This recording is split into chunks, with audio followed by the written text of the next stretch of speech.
Bagi teman-teman yang hadir di dalam acara kita ini seorang olahragawan, Anda pasti mati. Bagi Anda yang selalu menjaga makanan sehat, Anda pasti mati. Bagi Anda yang kaya raya, tinggal di komplek yang aman, ada security-nya, Anda pasti mati. Anda yang selalu ditemani oleh bodyguard yang menjaga Anda pasti mati. Tidak ada yang bisa luput. Anda atau orang yang tidak terjaga, yang sehat atau orang yang sakit, yang muda ataupun tua, yang kaya ataupun miskin, yang punya banyak pendayang-dayang bodyguard dan yang tidak, sama. Di saat mati, di saat itu malaikat maut datang dan mencabut ruh Anda. Perhatikan firman Allah Subhanahu wa taala dalam surah Al-Imran, surah nomor 3 ayat 185. Al-Imran surah nomor 3 ayat 185. Tidak mungkin luput dari kita ini. A'udzu billahi minasyaitonir rajim. Kullu nafsin dha'iqatul maut. Wa innama tuwaffawna ujurakum yaumal qiyamah. Faman zuhziha 'anil nari wa udkhilal jannata faqad faz. Wa mal hayatud dunya illa mata'ul ghurur. Semua jiwa pasti akan merasakan kematian. Saya dan Anda. Dan itu hitungan detik, teman-teman sekalian. Detik. Ini lagi ngomong ini, tiba-tiba malaikat maut datang mencabut ruh, selesai mati. Dan hanya akan menjadi kenangan sementara. Ya, kenangan plus sementara. Orang akan mengenang, oh Khalid Basalamah pernah ceramah. Ada kenang, selesai. Habis itu sudah berhenti semua aktivitas saya, nggak ada lagi. Kecuali memang ada buku yang tersebar, ilmu agama yang bermanfaat, sebagaimana Allah, kalau orang ikhlas, Allah akan menjaga semua itu. Pada saat Imam Malik rahimahullah menulis buku Muwatta, kitab Muwatta beliau, itu banyak ulama di zaman beliau sibuk menulis juga kitab Muwatta, dan murid-muridnya pada datang mengatakan, wahai Imam, orang-orang yang selevel Anda sibuk menulis, menamakan buku mereka juga Muwatta.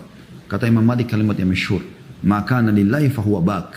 Semua yang karena Allah pasti akan kekal. Jadi kalau Anda nulis buku, Anda mau punya amal jariah setelah meninggal, maka ikhlaskan, pasti Allah akan kekalkan. Allah sampaikan Muwatta, dan sampai sekarang cuma satu Muwatta. Semua Muwatta yang lain hilang. Nggak ada yang ya, terjaga sampai sekarang. Siapa yang ikhlas? Maka itu akan bisa dikenang. Tapi setelah itu, sementara. Anda akan diingat oleh kerabat Anda, sehari, 2 hari, 3 hari, sebulan, setahun. Makin lama makin mereda. Sampai akhirnya Anda sudah tidak dikenang lagi. Saya kasih contoh. Siapa di antara kita teman-teman yang sampai sekarang masih bisa mengenang kakek-kakeknya?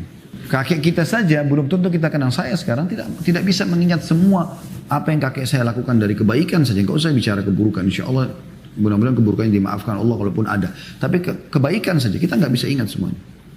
Ayah saja yang terdekat belum tentu semua kebaikan beliau kita bisa ingat. Bagaimana dengan kakeknya kakek misalnya atau kakeknya ayah? Begitu juga Anda nanti.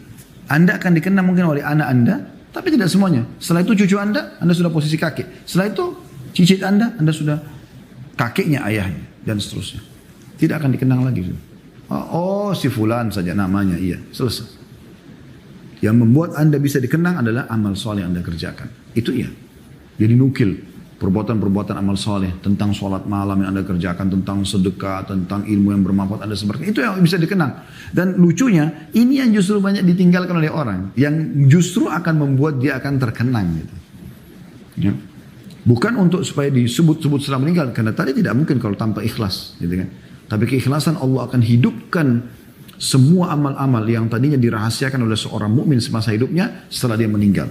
Makanya kita sekarang banyak menukil tentang ibadahnya dan perkataannya Hasan Basri, Sa'id bin Musayyib, apalagi sahabat-sahabat ridwanullah alaihim yang tidak bisa lagi disebutkan. Banyaknya amal solehnya Abu Bakar, Umar, Uthman, Ali, Talha, Zubair ridwanullah alaihim dan seterusnya. Akan terjaga semua itu. Tapi yang lain tidak akan. Pernah nggak teman-teman kita mendengarkan jenis baju yang mereka pakai, warnanya? Mungkin 1-2 riwayat, selebihnya udah nggak ada.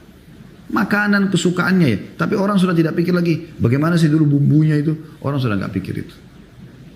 Ya orang pikir itu sholat malamnya, sedekahnya, ya, amar ma'ruf nahi mungkarnya, itu yang sekarang malah orang jauhi itu. Mereka sibuk dengan urusan dunia, mereka lupa, gitu, lalai. Padahal semuanya akan kita tinggal. Sepatu, mobil, rumah, kenangan sementara pasti. Oh ini rumahnya si fulan, meninggal 1-2 hari masih dikenal. Setelah itu lama-lama ahli waris akan bagi, selesai. Dan gitu. Begitu semuanya teman-teman sekalian. Jadi jangan terpengaruh dengan kulit yang kencang, wajah yang tampan, wajah yang cantik, rambut yang indah, jenggot yang masih hitam, badan yang kekar. Ini semua iya kita tunggangi untuk fasilitas supaya mendekatkan diri kepada Allah. Tapi kalau Anda gunakan dalam kemaksiatan kepada Allah Azza wa Jalla dan Anda akan dihisab oleh Allah hari kiamat, ini jadi masalah. Anda melahirkan permasalahan buat diri Anda sendiri. Lalu kata Allah Subhanahu wa taala, dan kalian pasti akan menerima balasan kalian pada hari kiamat nanti. Siapa yang hari kiamat diselamatkan dari api neraka? Zuhziha. Ya, disortir, selamat dari api neraka dan masuk dalam surga. Faqad faz. Dia telah beruntung, itu kemenangan yang sebenarnya. Dan ketahuilah, kehidupan dunia hanya sesuatu yang menipu saja.